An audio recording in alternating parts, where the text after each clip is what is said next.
Mayor দেখরা নাই ওই জায়গার পানি, ওই জায়গা মেঘ দিল পানি উঠে যায়, গরু পানি আমরার হাঁটুর মান পানি, আপনাদের গিলাও করলি আমার গরু রাস্তা পানি পানির নিচে। আমরা রয়েছি সিলেটের যে বঙ্গবীর রোড, সেই বঙ্গবীর রোড এলাকায় পানি নামছেই না। পানি যদি নেমে যেত তাহলে অনেকটাই কষ্ট থেকে মুক্তি পেতেন এই এলাকার স্থানীয় যারা রয়েছেন বা ব্যবসায়ী রয়েছেন। বিশেষ করে যানবাহন চলাচল করছে, সেই যানবাহনগুলো অনেকটাই বিপদের সম্মুখীন।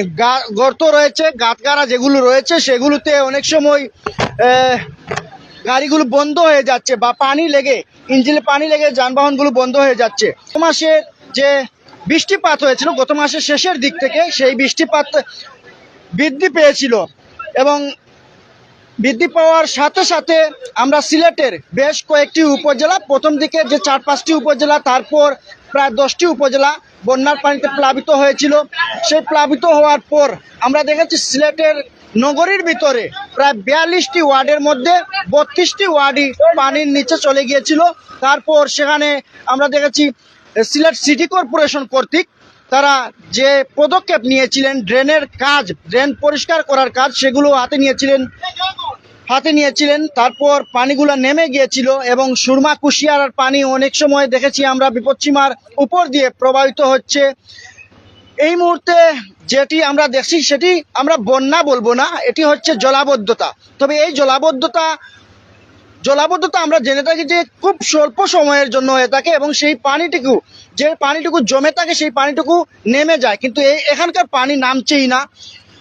এই যে যানবাহন চলাচল করার সাথে সাথে যেন ঢেউ খেলছে এবং ঢেউয়ের সাথে সাথে নিচু লেভেলের যে ব্যবসা প্রতিষ্ঠানগুলো রয়েছে সেগুলোতেই পানি ঢুকে পড়ছে। আমরা এখানে স্থানীয় যারা রয়েছেন, যুব সমাজের একজন ভাইকে দেখতে পাচ্ছি, আমরা তার কাছে জানতে চাইবো আসলে ভাইয়ের বাসা কোথায়? খুঁজাকলা এই ব্লক। মানে আমরা যেখানে এই মুহূর্তে দাঁড়িয়ে আছি সেখানেই আপনার বাসা? তো আপনি এই পানি কবে থেকে দেখছেন? আর তাছাড়া আমি জানতে চাইবো যে আপনি কতদিন থেকে এখানকার বাসিন্দা নাকি স্থানীয়, এবং আপনার বুঝ হওয়ার পর থেকে দেখছেন নাকি কয়েক বছর থেকে দেখছেন সেটি জানাবেন।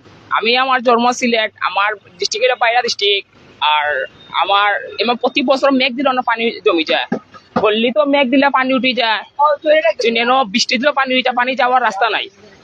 অন্য কইবার লাগে আমরা অনুরোধ করিলাম সরকারে।